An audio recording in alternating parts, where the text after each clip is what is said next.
శృతి వేదమాట అంటోంది సర్వం కల్విదం బ్రహ్మ అని. చాందోగ్య శృతి సమవేదం అంటోంది. తత్వమసి అని అంటోంది. అహం బ్రహ్మాస్మి అని అంటోంది.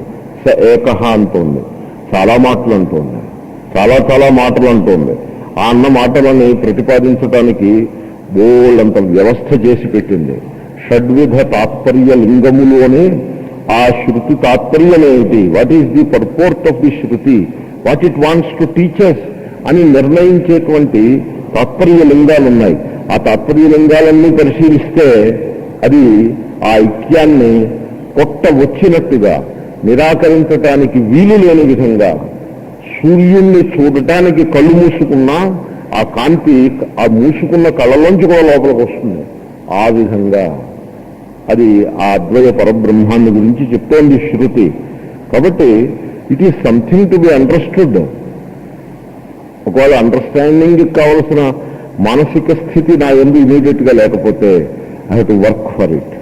దానికి ఒక మెథడాలజీ ఉంది. టీచింగ్ మెథడాలజీ ఇస్తే అవును చెప్పగానే అర్థమయ్యేదానికి టీచింగ్ మెథడాలజీ ఎందుకు? ఇప్పుడు న్యూస్ పేపర్ తెలుసుకుందుకు మీరు ట్యూషన్ మాస్టర్ని పెట్టుకుంటారా? పెట్టుకోరు. కానీ మ్యాథమెటిక్స్ బైనామియల్ థియరం కావాలంటే ట్యూషన్ మాస్టర్ కావాలి. ఎందుకని? న్యూస్ పేపర్ తెలుసుకుందుకు మెథడాలజీ అక్కర్లేదు. అది చదువుతుంటే తెలిసిపోతుంది. కానీ బైనామియల్ థియరం వల్ల కాదు, చదువుతుంటే అర్థం కాదు. కాబట్టి దేర్ ఈజ్ ఎ టీచింగ్. ఆ టీచర్ కూడా వచ్చేసి ఆ బైనామియల్ థియరం చదివి వినిపించాడు అనుకోండి, అప్పుడు మీకు అర్థమైపోతుంది. అర్థం కాదు. There is a methodology.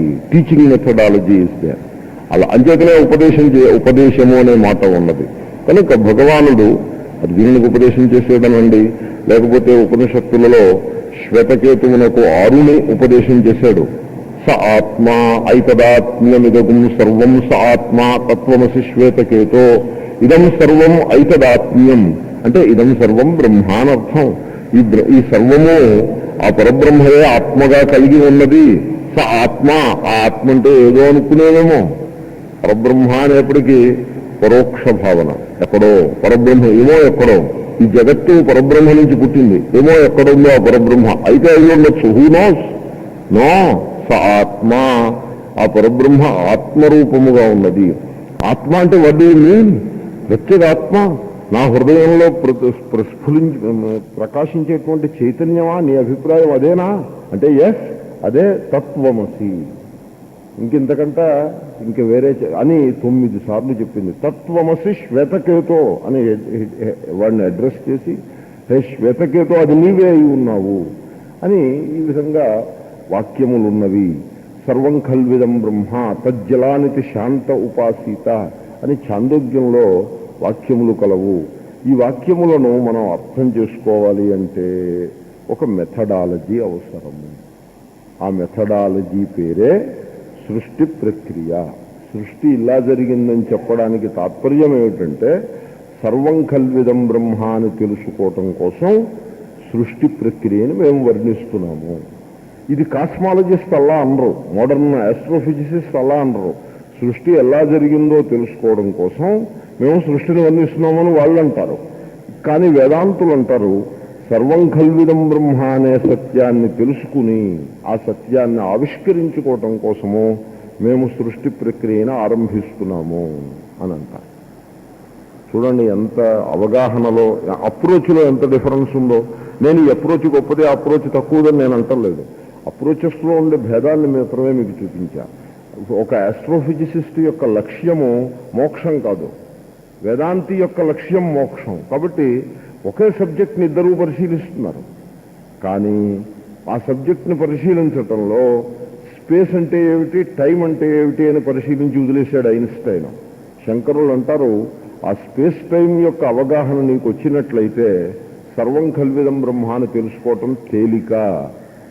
ఆ సత్యాన్ని తెలుసుకోవటంలో ఈ పరిశీలన ఉపయోగపడుతుంది అని ఆయన మోక్ష మార్గానికి ఈ సైన్స్ని వాడతాడు. సో దిస్ ఈజ్ హౌ దాన్ని మనం దాంట్లో ఉండేటువంటి సూక్ష్మతని గ్రహించాలి. మాయాకల్పిత దేశకాల కలనా వైచిత్ర్య చిత్రీకృతం. నిన్న మీకు మనవి చేశాను, 3 పారామీటర్స్ ఉన్నాయి. మైండ్ ఏం చేస్తుందంటే తన ముందు వచ్చేటువంటి ఏ సత్యాన్నైనా సరే, ఎటువంటి సత్యాలు వస్తాయి మైండ్ ముందుకి? కన్ను రూపాన్ని చూపిస్తుంది, చెవి శబ్దాన్ని మనస్సుకి రిపోర్ట్ చేస్తుంది. ఇవన్నీ కూడా రిపోర్టర్స్ లాంటివి. ఈ పేపర్ రిపోర్టర్స్ ఉంటారు. వీళ్ళు ఏం చేస్తారు, దేశంలో 4 మూలలకి వెళ్ళిపోతారు. వెళ్ళిపోయి అక్కడక్కడ ఉన్నటువంటి అన్ని రకాల ఇన్ఫర్మేషన్ రాసేసుకుంటారు. యూస్ఫుల్, యూస్లెస్ అన్నీ నోట్ చేసేస్తూ ఉంటారు. నోట్ చేసేసి అవన్నీ ఓ సెంటర్కి ఇచ్చేస్తారు. ఆ సెంటర్లో వాటిని అన్నింటినీ కొల్లేట్ చేసి వాళ్ళకి కావాల్సిన ఇన్ఫర్మేషన్ అంతా తీసుకుని ఎడిట్ చేసేసి ఎడిట్ చేస్తారు. వీళ్ళు ఎడిట్ చేయటం అంటే వచ్చిన ఇన్ఫర్మేషన్ అంతా తను నమ్మిన పార్టీ సిద్ధాంతాల అనే చట్రంలో కూర్చోబెట్టడం. That is what is called editing. మరి ఎడిటర్ అంటే చేసి పని అది. That is what he says. That is what he is called editor. మీకు నేను దృష్టాంతం చెప్తా. మధ్యప్రదేశ్లో కొద్ది మంది క్రిస్టియానిటీలోకి కన్వర్ట్ అయిన వాళ్ళు మళ్ళీ మా మాతృధర్మంలోకి మేము రావాలి అనుకున్నారు. అనుకుంటే అక్కడున్న ఒక రాజకీయ నాయకుడు అన్నాడు, వాళ్ళు ఆ రకంగా కన్వర్ట్ అవడానికి కారణం మనం వాళ్ళ విషయంలో తప్పుగా ప్రవర్తించడమే కారణము. పైవాడిని ఎందుకు నిందించాలి, మనం వాళ్ళని చిన్నచూపు చూడబట్టే అసలు వాళ్ళు వెళ్ళారు. కాబట్టి ఆ తప్పుకి ప్రాయశ్చిత్తంగా నేను వాళ్ళ పాదాలు కడిగి వెనక్కి తీసుకొస్తాను అని అన్నాడు.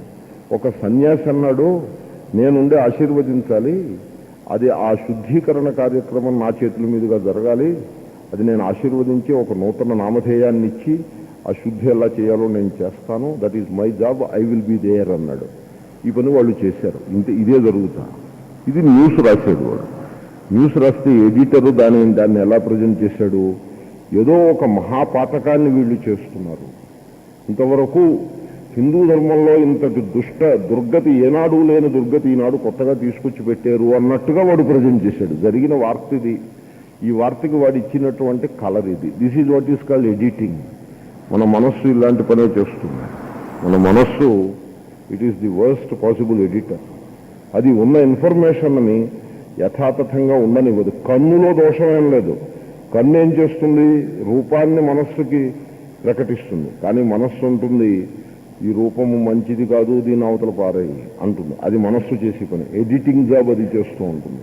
కాబట్టి నేనేమన్నానంటే, మనస్సు ఏ సత్యాన్ని గ్రహించినా, ఏ ఇన్ఫర్మేషన్ని గ్రహించినా ఆ మనస్సు ఏం చేస్తుంది, ఎడిట్ చేసి పెడుతుంది. ఎలా ఎడిట్ చేస్తుంది అంటే, మనస్సులో ఇప్పటికే ఒక చట్రం ఒక ఫ్రేమ్ ఒకటి ఫిక్స్ అయి ఉన్నది. ఆ ఫ్రేమ్కి 3 పారామీటర్స్ ఉంటాయి. ఇప్పుడు బ్యాడ్మింటన్ ఆడేవాళ్ళు ఆ బ్యాట్ని పెట్టుకుని ఫ్రేమ్ ఒకటి ఉంటుంది. ఆ ఫ్రేమ్కి 4 పారామీటర్స్ ఉంటాయి. 4 స్క్రూలు ఉంటాయి. 4 స్క్రూలు బిగిస్తే పడి ఉంటుంది అది కదలకుండా.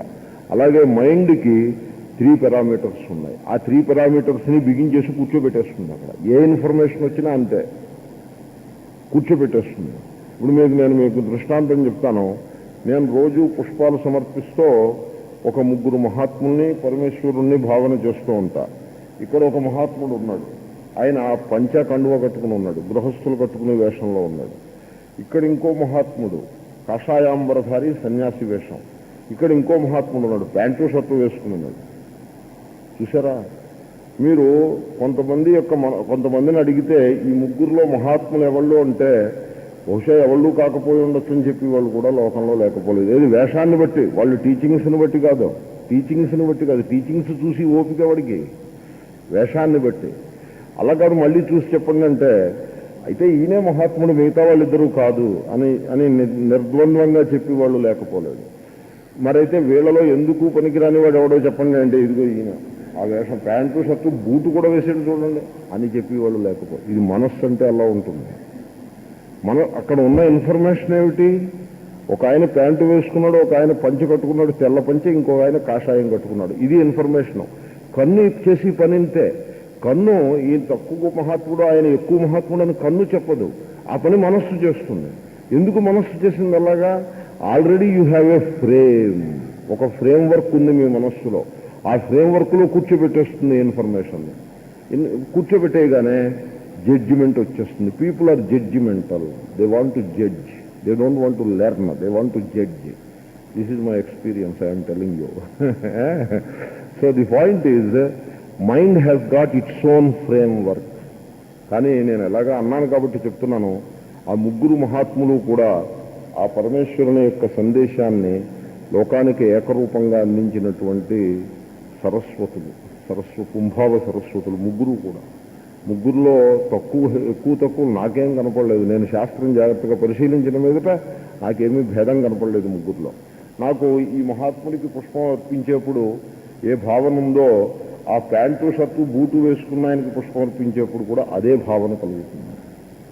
So I don't find any difference between them, because నేను వాళ్ళు వేసుకున్న డ్రెస్ చూడటం లేదు. I'm seeing something else. Anyway my point is mind has got its own parameters. So ఈ విధంగా లౌకికమైన అంశములు లేకపోతే మన నిత్య జీవితంలో అంశాలకి ఉండే పారామీటర్స్ మారిపోతూ ఉంటాయి. ఓ మనిషి నుంచి నా పారామీటర్స్ వేరు, మీ పారామీటర్స్ వేరు, మరొకళ్ళ పారామీటర్స్ వేరు, రకరకాలుగా మారుతూ ఉంటాయి.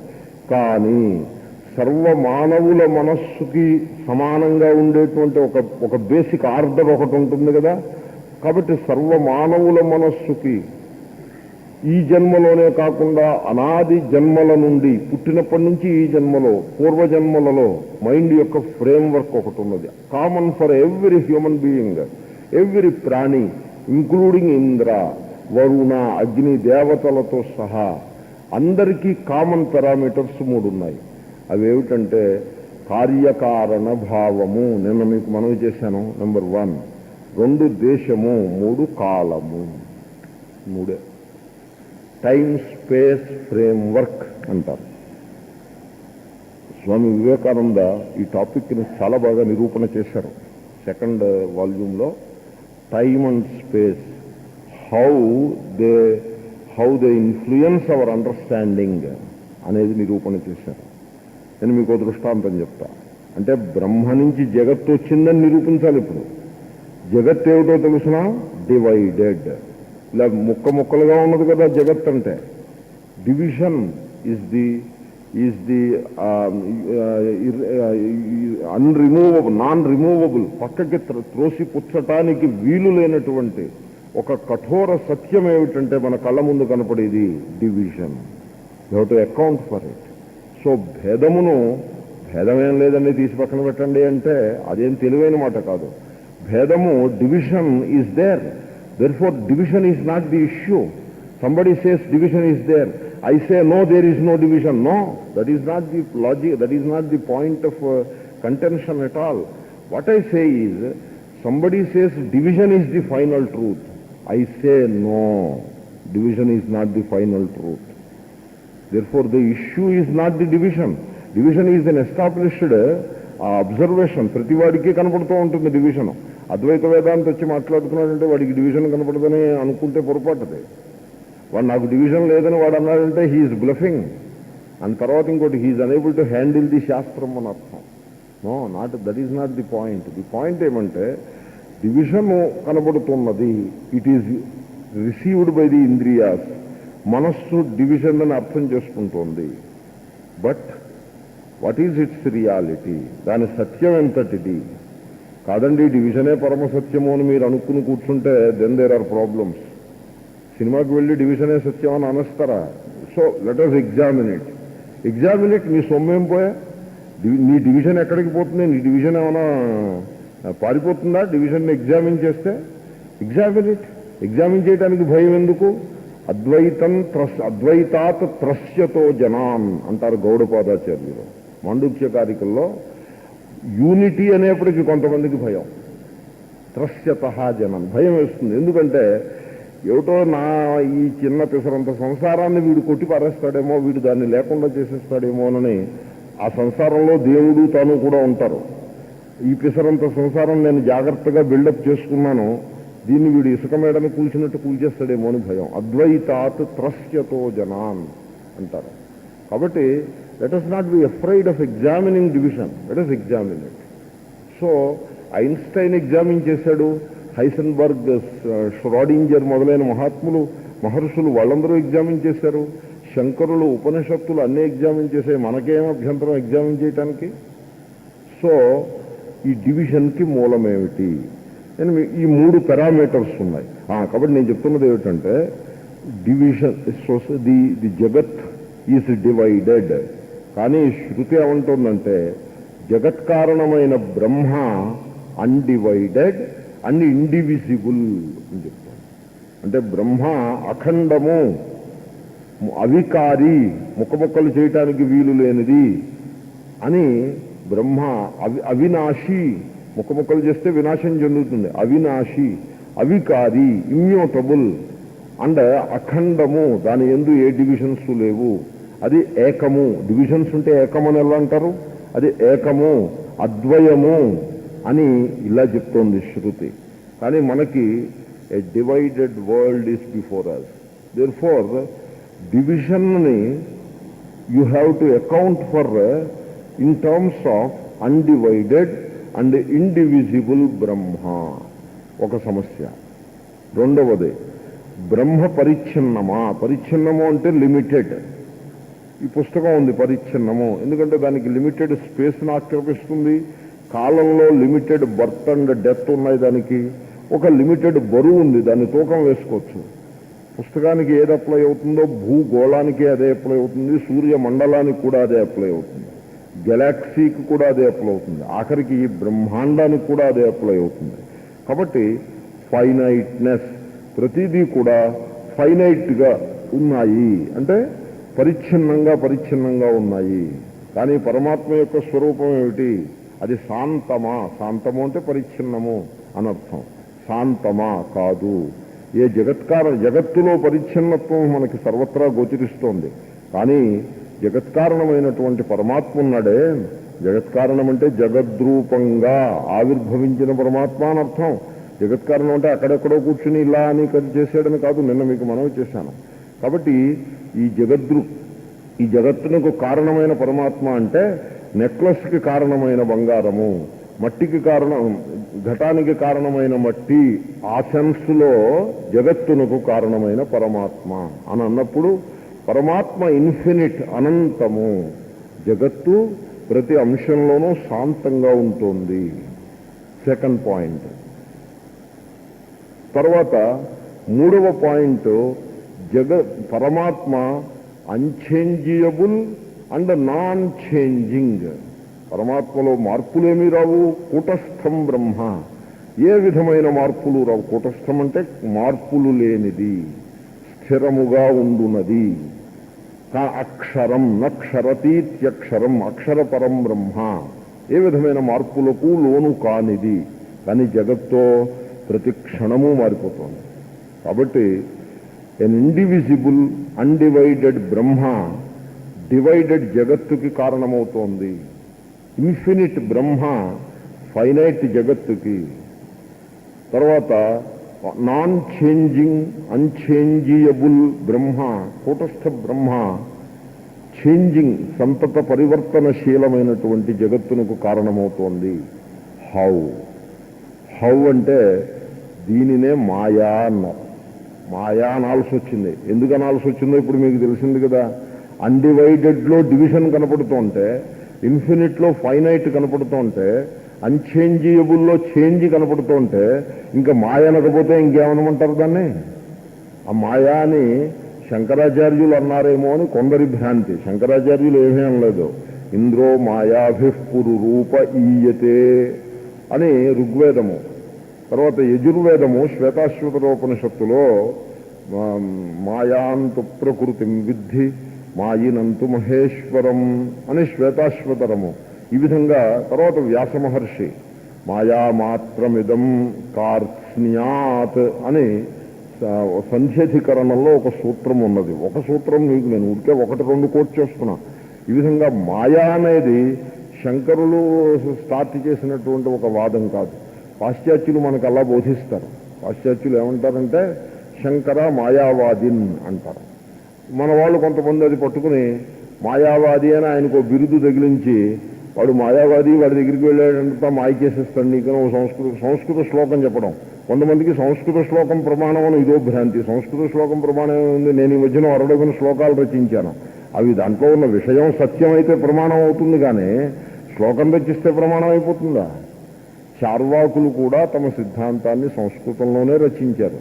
అది ప్రమాణ హేతువు కాదు. సంస్కృతం దేవభాష, ఓతో హాయ్. కాబట్టి శంకరుడు మాయావాది కాదు. శంకరుడు జగత్తంతా మిథ్యా అని చెప్పి ఊరుకోలేదు. శంకరుడు సత్య బ్రహ్మని చెప్పినాడు. ఉపనిషత్తులు సత్యబ్రహ్మని బోధిస్తున్నాయి, మిథ్యని బోధించి ఊరుకోవడం కుదరదు. అది సర్పము మిథ్య అని చెప్పాడు. సర్పము మిథ్య అని వాడు చెప్తే అది మీకు అర్థమైంది అంటే దానికి బేసిస్లో సత్య రజ్జు జ్ఞానం ఉండాలి.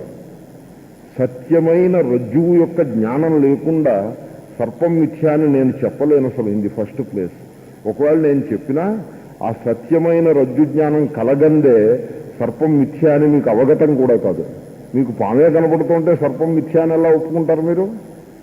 కాబట్టి సత్యము ఉన్న చోటనే మిథ్య ఉంటుంది. ఈ మాటలు చెప్పడానికి నేను కొంచెం హెజిటేట్ చేస్తూ ఉంటాను, ఎందుకంటే బ్యాక్గ్రౌండ్ ఇన్ఫర్మేషన్ బిల్డప్ చేసి చెప్దామని. మిథ్య సత్యమే, సత్యము మిథ్య కాదు. Think about it. ఇది ఎలాగంటే కుండ మట్టియే, మట్టి మాత్రం కుండ కాదు.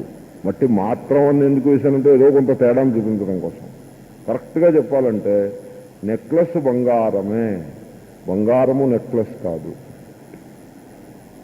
మిథ్య సత్యమే, సత్యము మిథ్య కాదు. జగత్తు బ్రహ్మమే, సర్వం కల్విదం బ్రహ్మ, బ్రహ్మ జగత్తు కాదు. ఎక్కడైనా సరే బ్రహ్మైవ జగత్ అని వాక్యం మీకు ఎక్కడా కనపడదు. ఎప్పుడు కూడా సర్వం కల్విదం బ్రహ్మ, ఎందుకంటే సర్వం మిథ్య, బ్రహ్మ సత్యం. ఆ సత్యాన్ని తీసి పక్కన పెట్టేసి మిథ్య మిథ్య మిథ్య అనేది ఏమీ లేదు అక్కడ. అలా ఉండదు. మిథ్య అంటే సత్యాన్ని తీసి పక్కన పెడితే మిథ్యే సత్యం అవుతుంది. కాబట్టి సత్యంతో కలిపితే మిథ్య మిథ్య అవుతుంది, కానీ సత్య జ్ఞానం లేదే మిథ్య అనే మాట లేదు. కాబట్టి మిథ్య అర్థం చేసుకున్నాడు అంటే సత్యాన్ని అర్థం చేసుకున్నాడని అర్థం. సత్యాన్ని తెలుసుకోకుండా మిథ్య లేదు. Anyway, coming to the point, ఈ 3 పారామీటర్స్ ఉన్నాయి. ఈ 3 పారామీటర్స్ యొక్క మహాత్మ్యం ఎంతటిది అంటే అవి ఏం చేసాయో తెలుసిన? అక్షర అంటే మార్పులు లేని, అవిక్రియ అన్న మార్పులు లేని, అనంత అంటే ఇన్ఫినిట్, ఇండివిజిబుల్ అవినాశి అయినటువంటి పరబ్రహ్మయందు అటువంటి పరబ్రహ్మయందు డివిజన్స్ని, ఫైనైట్నెస్ని, చేంజ్ని చూపిస్తోంది, కనబడుతోంది. దీని పేరే మాయా. మాయా అంటే మాయావి ఏం చేస్తాడంటే, మాయావి అనే పదం కూడా ఈ శ్లోకంలో ఉన్నది. మాయావీవ విజృంభయత్యపి మహాయోగి వయస్వేచ్ఛయ. మాయావి విజృంభయతి. విజృంభయతి అంటే మన ముందు విజృంభణం చేసేస్తాడు, వీరంగం చేసేస్తాడు, వీర విహారం చేసేస్తాడు. ఏం చేస్తాడో తెలుసునా? ఓ తాడు పైకి విసురుతాడు. ఆ తాడు పైకి విసిరి ఓ అమ్మాయిని పిలుస్తాడు, పైకి ఎక్కమంటాడు. ఆ అమ్మాయి పైకి ఎక్కుతుంది, అలా పైకెక్కి మాయమైపోతుంది. అయ్యయ్యో అమ్మాయి మాయమైపోయింది, అరే అన్నా ఇల్లరా నీ చెల్లెలు మాయమైపోయిందిరా, నువ్వు వెళ్ళి ఎక్కడుందో చూసిరా అంటాడు. ఆయనప్పటికి ఆ అమ్మాయి యొక్క అన్న పైకి ఎక్కుతాడు, వాడు మాయమైపోతాడు. ఈ లోపల పైనుంచి మాంసపు ముద్ద రక్తం పడుతూ ఉంటుంది, తర్వాత మాంసపు ముద్దలు పడతాయి. అయ్యో అలా వెళ్ళిన వాళ్ళు చచ్చిపోయారనే అనుకోవాలి. మరి అలా వెళ్ళిపోయి కనపడడం మానేసి నిలబడ్డ తాడు మీద అలా నిలబడుతూ ఉంటుంది ఆకాశంలో. ఆ తాడు కనపడడం మానేసి మాంసపు రక్తం పడుతోంది, మాంసపు ముద్దలు పడుతున్నాయంటే దీన్ని విజృంభణం అంటారా, ఏమంటారు? ఇదే విజృంభణం అని. ఆ విజృంభయతే అనే పదాన్ని నేను వ్యాఖ్యానం చేయడం కోసం చెప్పా. వీర విహారం చేసేస్తాడు. ఈ మధ్యన కేరళలో చేశారు ఈ ట్రిక్, రోప్ ట్రిక్ అని పేరు. The famous Indian rope trick చేశారు శంకరులు. ఈ రోప్ ట్రిక్ ని మాండుక్యంలో వర్ణించారు, ఎందుకంటే ఆయన చూశారు ఈ రోప్ ట్రిక్. ఏది యథార్థంగా లేదో అది ఉన్నది అని మీ ముందు చూపించేస్తాడు. సినిమాలోనూ హీరో ఏం చేస్తాడో తెలుసునా? ఒక కర్ర పట్టుకుని 20 మందిని తుక్కు కింద కొట్టేస్తాడు, 20 మందిని. కానీ మీరు నిత్య జీవితంలో ఎప్పుడైనా హీరోని చూస్తే మీకు తెలుస్తుంది. తమిళ సినిమాలో రజనీకాంత్ చేసిన ఫైట్స్ లాంటి ఫైట్స్ ఎవడు ఎక్కడ చేసి ఉండడు. 20 మందిని 30 మందిని సింగిల్ హ్యాండెడ్గా కొట్టేస్తూ ఉంటాడు. కానీ రజనీకాంత్ నేను చూశాను, కలుసుకున్నాను. రజనీకాంత్ మా స్వామీజీకి శిష్యుడు, నేను బాగా ఎరుగుతున్నా అతన్ని. అతను ఎలా ఉంటాడంటే వీక్గా నీరసంగా ఉంటాడు. ఓ హార్లిక్స్ ఇస్తే కానీ వెళ్ళి స్టేజ్ మీద యాక్ట్ చేయలేని వాడిలాగా ఉంటాడు, నీరసంగా ఉంటాడు. కానీ స్టేజ్ మీదకి వెళ్తే మాత్రం విజృంభణం చేసేస్తాడు. దీని పేరే ఈ మాయనే పేరు దానికి. ఏది టోటల్లీ ఆపోజిట్టో అది కనపడి ఇట్లా అయిపోతూ ఉంటుంది, అదే కనపడుతుంది, దాని చేతనే మాయా అని పేరు పెట్టారు. అంతేగాని మాయావాదిన్ Shankara. Oh come on, what do you know about మాయావాద? ఊరికే శంకరుని నెత్తి మీద ఒక కిరీటం పెట్టి మాయావాది అని చెప్పేసి ఆయన నిందిస్తూ కూర్చుంటే what do you get out of it? He's not a మాయావాదిన్, హీఈ్ ఎ బ్రహ్మవాదిన్. బ్రహ్మవాదినో వదంతి. శంకరులు బ్రహ్మవాది, మాయావాది కాదు. మాయా లేక మిథ్య బ్రహ్మ లేనిదే ఉండదు, సత్యం లేనిదే ఉండదు. కాబట్టి ది వర్డ్ మాయావాది ఐ డోంట్ లైక్ ఇట్. బ్రహ్మవాదిని పట్టుకుని మాయావాది అనడం ఏమిటి? Anyway the point is, so అఘటిత ఘటనా పటీయసి మాయా అంటే ఏది లాజికల్గా లేదో. ఒక ఆయన ఉన్నారు, ఇది ఈ ఇండివిజిబుల్ బ్రహ్మయందు డివైడెడ్ జగత్తు కనపడడం లాజికల్గా లేదండి అన్నారు. నేనన్నాను అంచేతనే మాయా అనాల్సి వచ్చిందయా. లాజికల్గా ఉంటే మాయా అనడం ఎందుకు? ఒక చపాతీ ఇంత ముద్ద తీసుకుని ఆ ముద్దని 10 చిన్న చిన్న ముద్దలు చేశారనుకోండి, దాంట్లో మాయే ఉంది. ఈ ముద్ద డివిజిబుల్, 10 ముక్కల కింద డివైడ్ చేశారు. ఇది శాంతములైన 10 ముక్కలు వచ్చాయి, దాంట్లో మాయే ఉంది. దాన్ని మాయనే ఎవడనా అంటాడా? మాయండి. కానీ ఇండివిజిబుల్ బ్రహ్మ, అనంతమైన బ్రహ్మ, చేంజ్లెస్ బ్రహ్మ విశేషాలు వింటే మీరు ఆశ్చర్యపోతారు. అన్ని ఇటువంటి ఎడ్జెక్టివ్సే బ్రహ్మకి. అటువంటి బ్రహ్మ ఈ జగద్రూపంగా భాసిల్లుతోంది. ఈ జగత్తులో ఎక్కడ చూసినా చేంజే కనపడుతోంది, డివిజన్సే కనపడుతున్నాయి, శాంతత్వము పరిచ్ఛిన్నత్వమే కనపడుతోంది. ఇదేదో చాలా విడ్డూరంగా ఉందే. ఎస్, అదే మాయా. ఇంద్రో మాయాభిఃపురు రూప ఈయతే. ఇంద్ర అంటే పరమేశ్వరుడు, మాయాభి మాయ చేత పురురూప అనేక రూపములుగా భాషిస్తున్నాడు. చూడండి, ఇంద్రుడు ఒక్కడు అనేకంగా భాషించటం అంటేనే మాయా. కాబట్టి ఎలా అయితే మాయావి జరగటానికి వీలు లేని ఘటనల్ని మీ ముందు ప్రకటిస్తాడో, ఇప్పుడు ఈ రోప్ ట్రిక్ అలాంటిదే. ఈ జగత్తు కూడా అటువంటి మాయ యొక్క కల్పన. మాయాశక్తి విలాస కల్పిత మహావ్యామోహ సంహార, అది తర్వాత వస్తుంది. సో మాయా కల్పిత దేశకాల కలనా వైచిత్ర్య చిత్రీకృతం. అయితే మీరు అనొచ్చు, ఊరికే మాయ అనేసి మీరేమో సర్కస్ మాయలాగా ఎక్స్ప్లెయిన్ చేసి లేచకపోయారు. But that is not the proper way. మాయా అని అనేస్తే కుదరదు. You have to show how maya functions. మాయ ఫంక్షన్ చేసే విధానం చూపిస్తే మీకు దాని యొక్క స్వరూపం తెలుస్తుంది. ఆ రోప్ ట్రిక్ వాడు ఎలా చేశాడు, హౌ ఇట్ ఈస్ పాసిబుల్ చూపించాలి. మీకు నేను దృష్టాంతం చెప్తా. నేను అప్పట్లో ఒకసారి టీవీ ఛానల్లో ఒక ప్రోగ్రాం చూశాను. నేను అమెరికాలో చూశాను ఆ ప్రోగ్రాం, ఇక్కడ ఐ డోంట్ నో. ఆ ప్రోగ్రాం ఏమిటంటే, వాడు ఒక ట్రిక్ చూపిస్తాడు, మాయావి మ్యూజిషియన్. ఏమిటా ట్రిక్ అంటే, ఒక బల్ల ఉంటుంది, ఆ బల్ల మీద ఒకరిని పడుకోబెడతాడు. పడుకోబెట్టి వాడి మీద దుప్పటి కప్పేస్తాడు. కప్పేసి తాళ్లతో కట్టేస్తాడు మొత్తం ఈ మూల నుంచి ఆ మూల దాకా. కట్టేసి ఆ బల్లని వాడిని ఏకం చేసేసాడు. కట్టేసి దానికి ఒక హుక్ ఉంటుంది. ఆ హుక్కుకి ఒక క్రేన్ యొక్క తాడు తగిలించి ఈ బల్లని పైకెత్తుతాడు. బాగా అంతరిక్షంలో కంటే బాగా పైకంట ఎత్తుతాడు. ఎత్తి అక్కడ ఒక పెద్ద అగ్నిహోత్రం మండుతూ ఉంటుంది. అక్కడి నుంచి ధడేలుమని ఆ బల్లని అగ్నిహోత్రంలో పారేస్తాడు. ఆ బల్ల, దాని మీద ఉన్నటువంటి దుప్పటి, ఆ మనిషితో సహా అలా మన కళ్ళ ముందు దగ్ధం అయిపోతారు. ఈ లోపల 2 నిమిషాల్లో ఆ పక్కన ఒక డోర్ తెరుస్తాడు స్టేజ్ మీద. ఆ కట్టిన వ్యక్తి ఉన్నాడు చూసారా, వాడు హలో అంటూ వస్తాడు అక్కడి నుంచి. ఇది ట్రిక్. ఓకే, ఈ ట్రిక్ వాడు ముందు చూపించి ఇది how he made it possible అన్నది చూపిస్తాడు. ఇంకోసారి మళ్ళీ చూపిస్తాడు. సో మీకు చూస్తే అర్థం అవుతుంది. ఈ ట్రిక్ చూపించిన వెంటనే అరే ఎంత మాయావిరా వీడు అనిపిస్తుంది. హౌ హీ షోడ్ ఇట్ అనేది మళ్ళీ వెంటనే చూపిస్తాడు. చూపించేప్పటికీ ఓరని ఇదే దీని సంగతి అనిపిస్తుంది. He will show. ఆ పద్ధతి అంతా చూపిస్తాడు, ఫోటోగ్రఫీ తీసి చూపిస్తాడు. మొట్టమొదటి చూపించి తర్వాత దాని ట్రిక్లో ఉన్న రహస్యం చూపించేస్తాడు. గుట్టు రట్టు చేస్తాడు, బట్టబయలు చేస్తాడు. చేసేప్పటికి వారిని మనకు ఆ సంగతి గుర్తించలేకపోయామే అని అంటాం. అంచేతనే మ్యూజిషియన్ ఎప్పుడూ కూడా తన పక్కన తన వెనకాల ఎవరిని పెట్టుకోడు. మ్యాజిక్ చేసేప్పుడు మీరు మ్యాజిక్ చేస్తూ ఉండండి, వీళ్ళందరూ ఇక్కడే కూర్చుంటారు, మేము నలుగురు ఐదుగురు మాత్రం వెనకాల కూర్చుని చూస్తూ ఉంటే వాడు ఒప్పుకోడు. మెజీషియన్ పక్కన మనం చేరితే మ్యాజిక్కే ఉండదు, మెజీషియన్కి ఎదురుకుండా ఉంటేనే మ్యాజిక్. అలాగే ఈశ్వరుని దృష్టితో మన దృష్టిని మిళాయిస్తే బ్రహ్మ తప్ప ఇంకే ఉండదు. ఈశ్వరుణ్ణి ఎదురుకుండా వేరే పెట్టి మనం ఈశ్వరునికి భిన్నంగా పరిచ్ఛిన్నంగా దూరంగా కూర్చుని ఆయన వేరు మేము వేరు అని అలా దూరంగా కూర్చుంటే చక్కగా కనపడుతుంది. మరి జగత్తు కనపడకపోతే ఇంకేం కనపడుతుంది? జగత్తే కనపడుతుంది. అంచేతనే మాయావీవ విజృంభయత్యపి.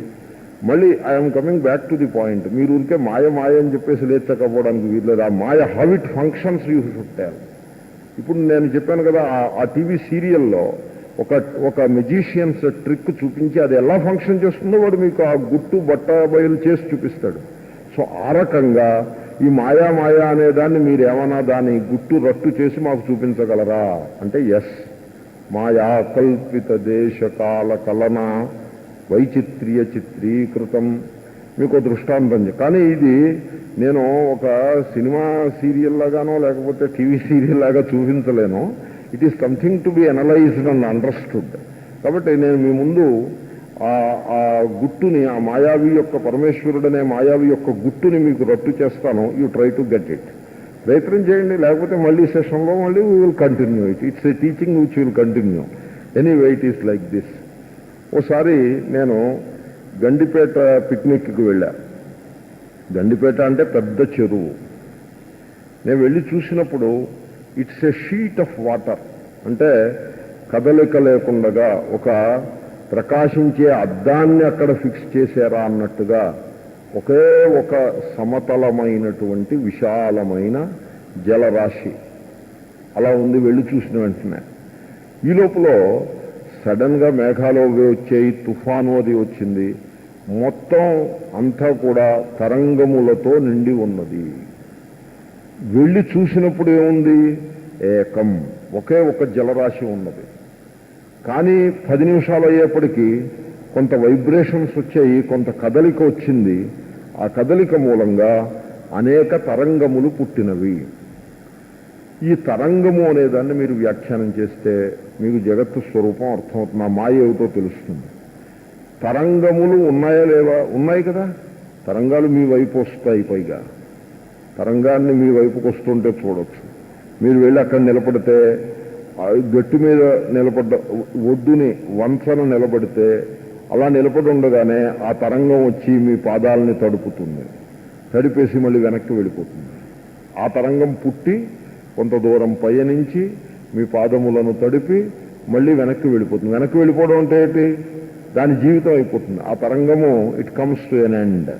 ఇంకో తరంగం పుడుతుంది, అది కొంతకాలం పయనిస్తుంది. ఈ తరంగాల్లో మళ్ళీ చిన్న తరంగం, పెద్ద తరంగం, తర్వాత సర్ఫ్ బ్రేకర్. తరంగము విరిగిపోతుంది మధ్యలోనే. పూర్తి ప్రయాణం కాకముందే మధ్యలో ఏదో యాక్సిడెంట్ అయ్యి మనిషి పోయినట్టుగా అలా విరిగిపోతూ ఉంటాయి కొన్ని తరంగాలు. ఈ రకంగా ఒక ప్రపంచము ఆ తరంగముల యందు కలదు. ఇప్పుడు వాట్ ఈజ్ ఎ వేవ్? మీరు చూడండి, వేవ్ అనేది ఏమిటో పరిశీలించండి. వేవ్ ఉందా లేదా? వేవ్ లేకపోవడం ఏమిటో? అవన్నీ వేవ్సే. తర్వాత వేవ్ అనేది ఎంత గొప్పదంటే వేవ్ మెకానిక్స్ అని ఒక పెద్ద సబ్జెక్ట్ ఉంది. ఒకసారి వేవ్ మెకానిక్స్ అనే ఒక పుస్తకాన్ని నేను చదివాను. దాంట్లో ఈ మూల నుంచి ఆ మూల దాకా కూడా వేవ్, దాని ప్రొడక్షను, దాని propagation, how it dies, while it lives, what are its properties, దాని మీద ఇంత లావు బుక్కు. ఒక పుస్తకం ఏమిటి? వేవ్ మెకానిక్స్ మీద ఎన్ని పుస్తకాలైనా ఉంటాయి. తర్వాత వేవ్స్ మీద పెద్ద పెద్ద సైంటిస్టులకు నోబెల్ ప్రైజులు కూడా వచ్చాయి. Schrodinger's wave equation, matter wave equation. Schrodinger is a very big scientist concerned with waves.